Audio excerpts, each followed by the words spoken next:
Assalamualaikum warahmatullahi wabarakatuh. Saya akan membahas metal casting. Perkenalkan, nama saya Muhammad Hasani Prabandaru dari jurusan Teknologi Industri Institut Sains Teknologi Akprin Yogyakarta. Pengucuran logam atau metal casting merupakan suatu proses manufaktur di mana logam cair dituangkan ke dalam cetakan atau mold yang kemudian menjadi padat atau solid. Pengucuran logam merupakan teknologi prasejarah seperti pembakaran kapur untuk dijadikan plester, pengapian tanah liat untuk dijadikan keramik. Proses pengucuran logam merupakan proses yang unik di antara proses-proses pembentukan logam yang lainnya, karena dapat digunakan untuk komponen yang kompleks untuk sembarang logam, mulai dari ukuran yang kecil sampai yang besar. Sejarah pengucuran logam. Di abad ini, emas merupakan logam pertama yang dituangkan karena sifatnya yang mudah dibentuk. Pada saat itu, logam dari perkakas dan dekorasi harus didaur ulang dan digunakan kembali karena sulitnya mendapatkan biji murni. Namun, ketak tembaga merupakan hasil dari pengucuran tertua yang diketahui saat ini. Diperkirakan dibuat pada 3200 sebelum Masehi di Mesopotamia atau yang sekarang Irak. Perunggu menjadi pilihan untuk logam pilihan untuk dituangkan menjadi berbagai alat dan senjata dengan cetakan batu permanen. Proses dilakukan di Mesir pada 2800 sebelum Masehi dan sangat berpengaruh untuk kekuasaan mereka pada zaman perunggu. Sekitar 1300 sebelum Masehi, dinasti Shang merupakan yang pertama yang menggunakan pengucuran pasir pada saat menalihkan logam. Kemudian sekitar 500 sebelum Masehi, dinasti Zhou yang memperkenalkan besi cor, tetapi digunakan untuk petani, tidak untuk senjata militer sampai pada saat dinasti Qin yang berlangsung selama 300 tahun. Selama 1000 tahun kemudian, evolusi luar biasa datang dari pembangunan katedral dan gereja. Proses pembuatan dan peluberan semakin berkembang untuk memenuhi permintaan gereja Katolik yang dominan. Tahap pengucuran secara sederhananya yaitu meleburkan logam, menuang logam cair ke dalam cetakan, dan membiarkan cairan logam dingin dan membeku. Produk pengucuran, secara garis besar produk pengucuran ada dua, yaitu ingot atau ingot merupakan logam utama industri berupa hasil pengucuran berbentuk sederhana yang berukuran besar dan ditujukan untuk dibentuk ulang dengan proses lain seperti rolling atau tempa. Produk cor dengan bentuk merupakan produk cor yang memiliki geometri kompleks. Bentuk tersebut dapat berupa bentuk jadi atau bentuk hampir jadi atau setengah jadi. Hal yang mempengaruhi sifat produk pengucuran. Pertama yaitu sifat produk pengucuran tergantung pada geometri komponen, komposisi kimia material, perlakuan terhadap cairan material, inoculation, desulfurization, deoxidation, dan lain-lain. Jenis cetakan dan proses pengucuran, kecepatan pendinginan, perlakuan panas, perlakuan terhadap lapisan luar, surface alloying, proses kimia panas, surface deformation, dan lain-lain. Perubahan lapisan permukaan melalui machining, jenis pelapisan yang digunakan, pengecatan, galvanizing, dan lain-lain.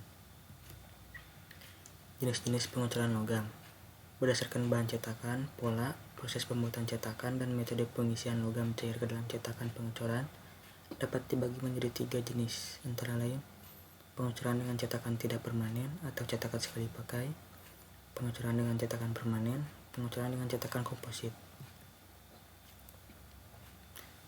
1. Jenis pengucuran logam dengan cetakan tidak permanen: sand casting, cell molding, vacuum molding, expanded polystyrene casting, investment casting, plaster mold casting, ceramic mold casting. Nomor 2. Jenis cetakan permanen: permanent mold casting, semi-permanent mold casting, slush casting, low pressure casting, vacuum permanent mold casting, die casting, squeeze casting, semi-solid metal casting, dan centrifugal casting. 3. Jenis pengucuran logam dengan cetakan komposit. Seperti namanya, proses ini menggunakan cetakan yang dapat dibuang dan digunakan untuk menghasilkan coran. Bahan yang bisa digunakan biasanya seperti kayu, pasir, grafit, dan logam. Cetakan komposit terbuat dari 2 atau lebih bahan yang berbeda dan digunakan dalam sel molding dan proses pengucuran lainnya. Cetakan komposit secara umum digunakan pada pengucuran dengan bentuk yang kompleks, seperti impeller pada turbin. Berikut beberapa kelebihan cetakan komposit. Mampu meningkatkan kekuatan cetakan, meningkatkan akurasi dimensi dan permukaan akhir coran, membantu mengurangi biaya pengecoran. Alat untuk membuat cetakan dan pengecoran logam. Pertama yaitu skop, digunakan untuk mencampur pasir cetak dan memindahkannya. Menyakan pasir digunakan untuk memisahkan pasir cetak dari material asing seperti paku, batu, dan yang lainnya. Penumbuk pasir digunakan untuk memadatkan pasir di dalam rangka cetak. Perata pasir digunakan untuk menghilangkan kelebihan dari rangka cetak. Kawat pelubang gas digunakan untuk membuat saluran gas pada cetakan. Kait pasir digunakan untuk mengangkat rontokan pasir sekaligus memoles bagian cetakan dalam. 7. Lanset digunakan untuk memoles permukaan kecil dan untuk membuat saluran penuangan. Sendok pasir digunakan untuk memoles permukaan besar dan juga untuk membuat saluran pada acuan tuang.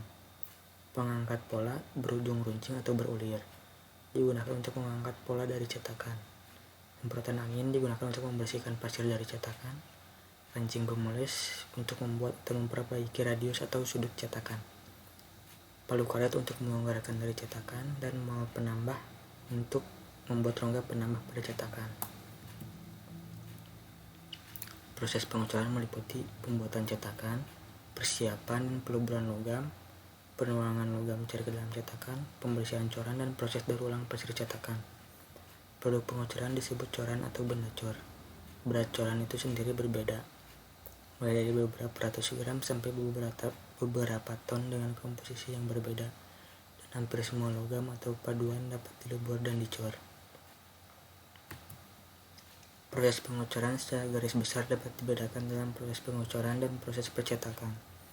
Pada proses pengecoran tidak digunakan tekanan sewaktu mengisi rongga cetakan, sedang pada proses pencetakan logam cair ditekan agar mengisi rongga cetakan. Karena pengisian logam berbeda, cetakan pun berbeda. Sehingga pada proses percetakan, cetakan umumnya dibuat dari logam.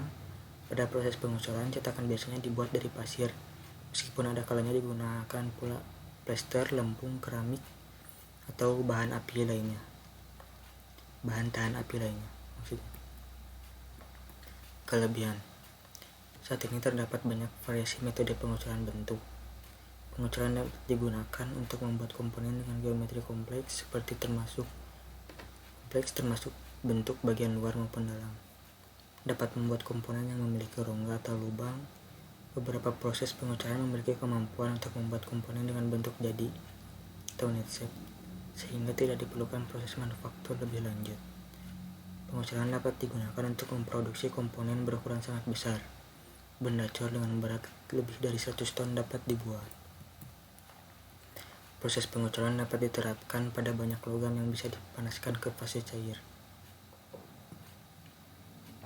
Beberapa metode pengecoran sangat cocok untuk produksi massal, lebih murah dibanding dengan proses manufaktur lain. Komponen hasil pengecoran bisa optimal dengan kombinasi sifat mekanis dan bentuk coran, dapat mengurangi biaya machining, dapat mengurangi biaya perakitan, dapat daur ulang tanpa mengurangi kualitas hasil daur ulang, hemat bahan dibanding dengan proses machining. Kekurangan bisa terjadi porosity, sifat mekanisnya kurang baik, tingkat akurasi dimensinya buruk, permukaan benda kerja buruk, proses peluburan dan penuangan bahaya bagi kesehatan manusia dan bahaya bagi lingkungan. Contoh benda di sini saya memberikan contoh 3, yaitu ornamen pagar, asbak, dan tiang lampu. Ikut gambar ornamen pagar seperti bisa dilihat berbentuk bunga, lalu ada asbak aluminium, asbak yang unik, dan ada tiang lampu yang digunakan untuk outdoor. Terima kasih, sekian dari saya.